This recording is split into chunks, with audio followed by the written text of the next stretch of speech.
बरसों से किसानों की लड़ाई लड़ रहे युद्धवीर सिंह सहरावत है।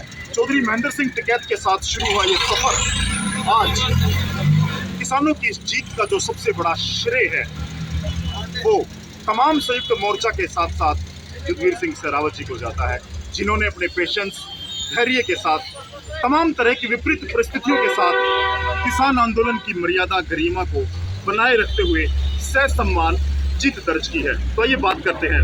कई सवाल भी पैदा हुए हैं। लंबा संघर्ष था, पंजाब हरियाणा का भाईचारा, 750 शहादतें भी होती हैं, तो किसानों से जुड़ी कुछ मांगे हैं, कुछ चीजें हैं, एमएसपी है या जो आय दोगुनी करने वाला विषय है, ये सब विषय अनुत्तरित रह जाते हैं। आप क्या समझते हैं? प्रधानमंत्री बहुत अहंकारी व्यक्ति, और मैं बार बार अपने भाषणों में कहता था कि दो व्यक्ति इतिहास में अहंकारी हुए, रावण और दुर्योधन, दोनों के वंश का नाश हुआ। इसके पास अपना तो वंश का भी नाश करने का कुछ है नहीं, ये देश का नाश करेगा। इस तरह का अहंकार किसी जो आदमी अपने आप को सेवक है, सेवक में अहंकार है तो सेवक किस चीज़ का सेवक? तो उसने आज भी कानून वापस भी लिए हैं, तो उसमें मानवता नाम की चीज़ नहीं है। मानवता होती तो सबसे पहले 750 किसानों को श्रद्धांजलि देता और सीधा कहता कि क्यों 1 साल बटाए रखा। उसने माफी भी मांगी है तो देश से मांगी, किसान से नहीं मांगी। उसने ये कहा कि कुछ किसानों को मैं समझा नहीं पाया, ये देश को सारा देश पागल है। कुछ किसान वापस भी ले रहा और कुछ किसान भी कह रहा। इसको हमारे देहात में हरियाणा में कहते हैं टाड़ना और छेड़ना, दोनों काम इकट्ठे करे आदमी। वो किया उसने, ये शोभा नहीं देता उसको। पहले तो उन किसानों को श्रद्धांजलि देनी चाहिए, तो फिर किसानों से क्षमा मांगता हूँ क्योंकि गलती हुई। 1 साल आपको सड़कों पर बिठाया, इसकी गलत फहमी कि किसान अन्नदाता है।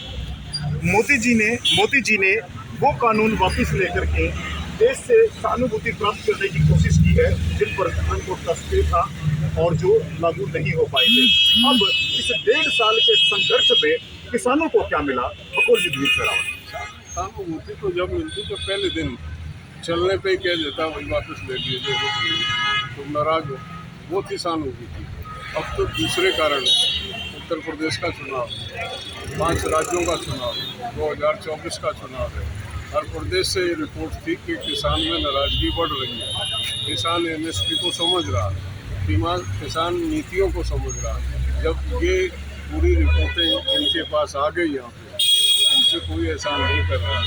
हम पे एहसान करता तो एमएसपी की घोषणा कर देता, दाव पेच क्यों लगाता? ये कोई एहसान नहीं करते पॉलिटिकल लोग, अपना राजनीतिक लाभ देखते। उसको वहाँ नुकसान देख रहा था, उस नुकसान की भरपाई के लिए ही ऐसा किया होगा। हम ना किसी को हराना चाहते, ना हमारा उसके हारने जीतने से हमको कोई फर्क नहीं पड़ता। वो हार, हम ये कहें वो हरा दिया हमने तो हमें क्या मिल जाए? हमने एक अन्याय के खिलाफ आवाज़ लड़ी। प्रजातंत्र इस देश में खत्म हो रहा था, देश जो डिक्टेटरशिप की तरह से जा रहा था, दोबारा से देश में किसानों ने प्रजातंत्र को स्थापित किया।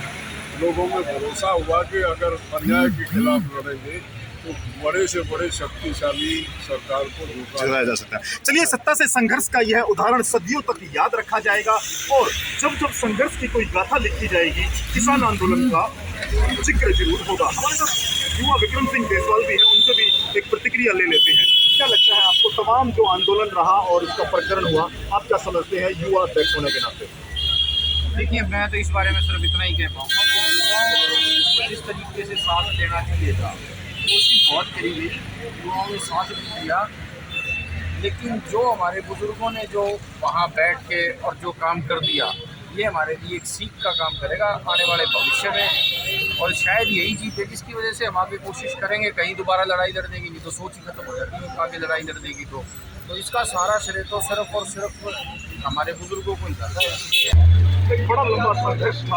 वैसे तो आपने अनेक आंदोलन देखे हैं युद्धवीर जी, लेकिन ये जो आंदोलन है, ये विश्वव्यापी आंदोलन रहा, एक लंबा उसमें समय व्यतीत हुआ। क्या उसमें आपको महसूस हो रहा है? क्या कहना चाहेंगे? ये आंदोलन आपने ठीक कहा, बहुत लंबा हमारा सामाजिक जीवन है, लंबे समय से हम समाज की बहुत बात खासतौर पर ग्रामीण क्षेत्रों से उनको लेके लड़ते रहे, लेकिन इतना लंबा आंदोलन करने की कभी आवश्यकता नहीं पड़ी। और इस आंदोलन की शुरुआत के बाद जिस तरह से ऊँची हरकतें की गई, कुछ मीडिया के साथियों ने भी वो बात सुनाने में कोई कमी नहीं छोड़ी। डिमोरलाइज किस तरह से किया जाए, लोगों का मनोबल बढ़ाया जाए, तमाम बाधाओं को पार करना किसी व्यक्ति विशेष के लिए संभव नहीं था। कि संयुक्त मोर्चे की एक साझा टीम, और साझा टीम के साथ पहली दफ़े आपने देखा होगा खाप पंचायत सक्रिय हुई, खाप पंचायतों को इस्तेमाल करने का प्रयास किया, बरगलाने का प्रयास किया, लेकिन एक स्वर में उन्होंने कि आंदोलन शुरू किया, मददगार बन के होने का उनकी होगी निर्णय, उनके होंगे, हम उनको लागू करेंगे। इस तरह का भाईचारा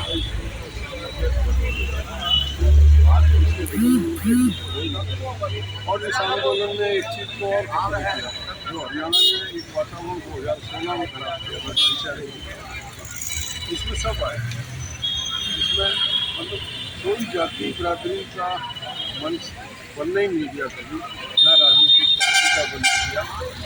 और मतलब हर आदमी ने स्वयं से कुछ ईश्वर ने ऐसा आशीर्वाद दिया कि हर आदमी जो है उसका फोकस भाईचारा, और उसका उसी का नतीजा है कि इसमें हम कामयाब हैं।